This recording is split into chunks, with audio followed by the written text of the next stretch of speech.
Assalamualaikum warahmatullahi wabarakatuh. Dan salam sejahtera untuk kita semua. Bersepeda jarak jauh atau yang biasa dikenal touring dengan sepeda memang kegiatannya menantang, khususnya bagi pesepeda amatir. Touring bersama komunitas, menerabas jalur yang berbukit, bersepeda berhari-hari, menumbuhkan rasa persahabatan yang kental, saling tolong-menolong ketika salah satu peserta mengalami masalah di tengah jalan, merasakan pengalaman baru dan suasana baru. Bersepeda multi hari sangat berbeda dengan Grand Pondo yang biasanya diselesaikan dalam satu hari. Kita biasanya memulai perjalanan dengan kaki yang segar, tetapi hari berikutnya, walaupun kita sudah istirahat, kita tidak akan menemukan kaki yang sebugar hari pertama. Jika kita berencana bersepeda multi hari, berikut adalah panduan penting untuk pelatihan, mengelola upaya kita selama perjalanan, dan memulihkan diri di antara tahap.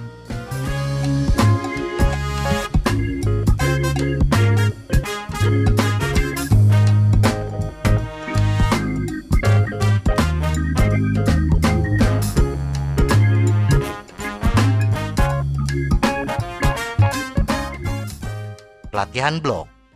Saat mempersiapkan perjalanan multi hari, kita harus memasukkan latihan blok ke dalam rencana pelatihan. Pelatihan blok dimulai dengan latihan ketahanan 2 hingga 3 hari yang sederhana. Melatih kemampuan kita untuk pulih dan tampil pada level yang sama pada hari kedua dan ketiga. Adalah bijaksana untuk melakukan pemulihan selama 2 hari setelah latihan blok, sehingga kita siap untuk latihan dengan intensitas tinggi. Setelah masa pemulihan, kita mulai memasuki latihan blok tempo. Kemudian, blok interval ambang laktat. Saat memasukkan interval ke dalam latihan blok, latihan dengan intensitas tinggi harus dilakukan di hari pertama latihan blok.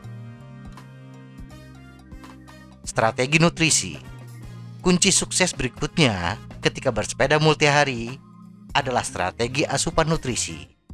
Salah dalam menerapkan asupan nutrisi dan hidrasi, kita akan mengalami kinerja yang buruk tanpa kita sadari. Di awal perjalanan, kita tidak merasakannya. Efek nutrisi dan hidrasi yang buruk akan terjadi di hari berikutnya. Makanan dan minuman yang kita konsumsi saat bersepeda bukan untuk menyelesaikan perjalanan hari ini, tetapi untuk lebih siap menghadapi hari berikutnya. Makanan dan cairan yang kita konsumsi dalam 90 menit terakhir lebih mempersiapkan kita untuk pemulihan yang lebih baik daripada membawa kita ke garis finish hari itu. Energi untuk perjalanan hari ini adalah hasil dari apa yang kita konsumsi hari sebelumnya. Memaksimalkan performa selama perjalanan. Energi yang ada hari ini hanya untuk hari ini. Dari hari ke hari, kita akan mengalami kelelahan. Jadi, mengelola ketersediaan energi adalah kunci untuk perjalanan multi hari hingga hari terakhir. Berikut ini contoh pengelolaan energi yang baik selama perjalanan multi hari. Masukkan semampu kita. Kebugaran adalah komponen pemulihan yang sering diabaikan. Semakin besar kebugaran kita, semakin sedikit energi yang kita keluarkan setiap hari. Jika kita terlalu memporsir tenaga di hari pertama, hingga badan terasa hancur, maka akan sangat sulit untuk memulai hari berikutnya dengan perasaan segar. Apalagi bila perjalanan sudah memasuki jalur tanjakan. Jadi pintar-pintarlah menghemat tenaga, sehingga kita memasuki masa pemulihan dengan kondisi badan yang bugar. Memporsir tenaga hanya saat yang paling penting. Perjalanan multi hari tentunya tidak selesai dalam satu hari. Maka hindari memporsir tenaga di hari pertama. Sisakan tenaga kita untuk saat-saat kritis. Biasanya hari tersulit berada di tengah atau bahkan sepertiga terakhir dari perjalanan multi hari. Pada hari-hari awal, bersepeda dengan intensitas sedang. Hindari godaan untuk menguji diri sendiri atau memanjakan ego kita. Simpan kekuatan kita untuk tantangan yang benar-benar penting. Makan dengan memikirkan hari esok.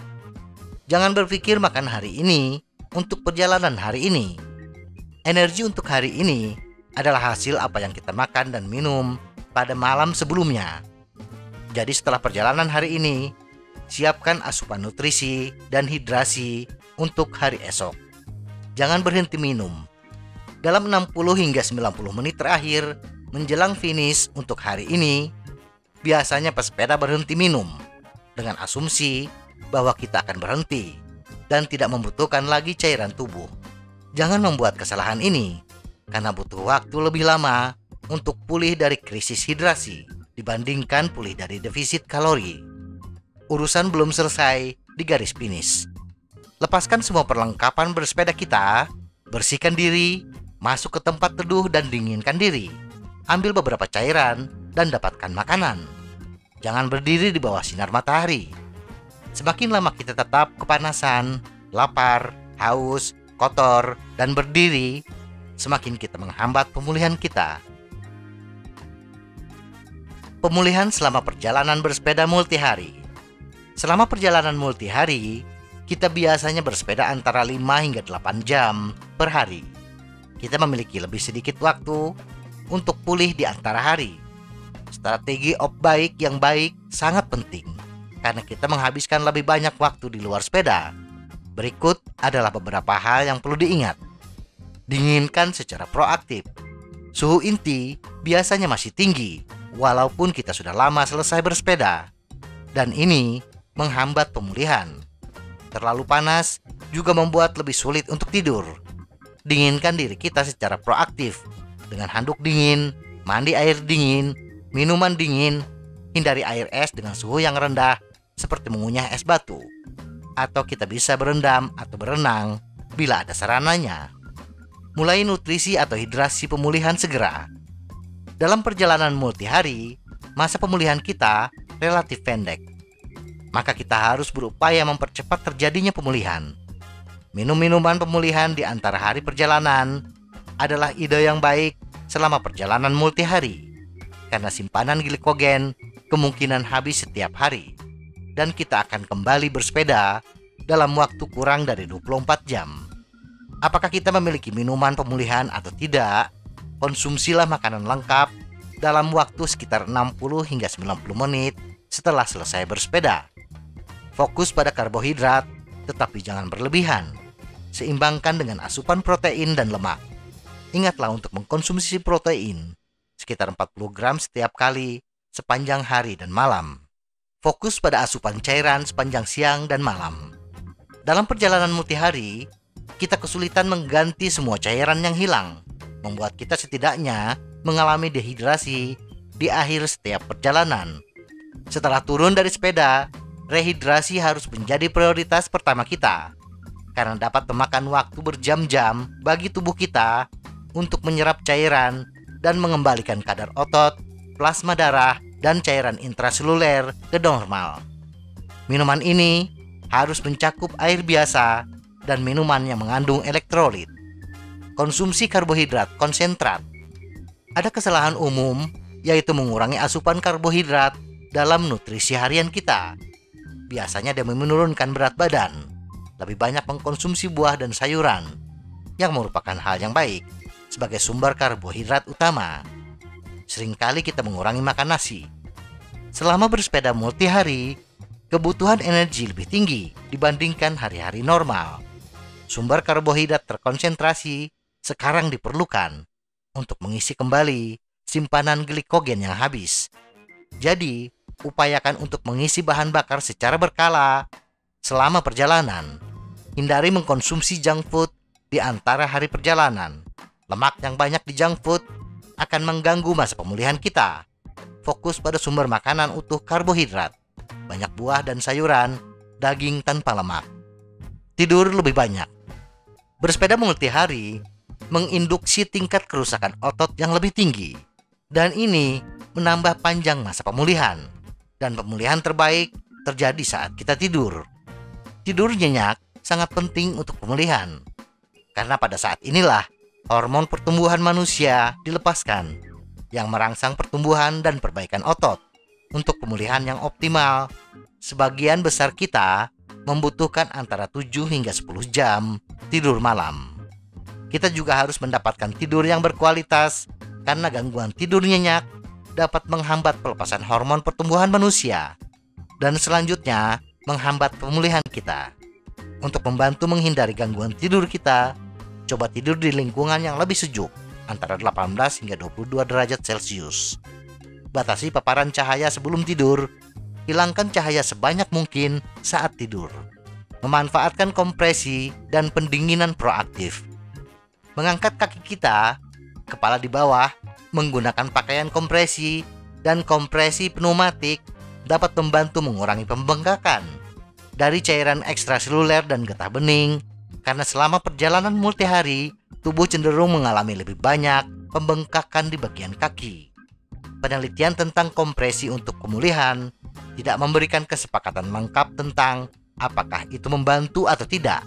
Kita dapat menemukan penelitian di kedua sisi, termasuk satu dari Bourne et al. Yang melihat efek pakaian kompresi pada pemulihan. Penelitian menunjukkan pengurangan pembengkakan otot dan nyeri otot yang dirasakan, dan mengalami efek positif pada pemulihan kekuatan dan kekuatan maksimal.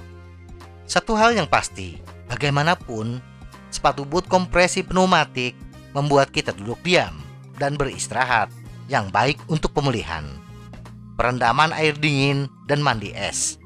Masih ada perdebatan tentang manfaat mandi es dibandingkan kompresi. Perendaman dalam air dingin mungkin bermanfaat untuk pemulihan, terutama dalam hal penurunan suhu inti setelah hari yang panjang dan panas. Namun, karena bersepeda bukan olahraga menahan beban, kerusakan otot akut dan peradangan yang diakibatkannya jauh lebih sedikit dibandingkan dengan lari jarak jauh atau lari ultra.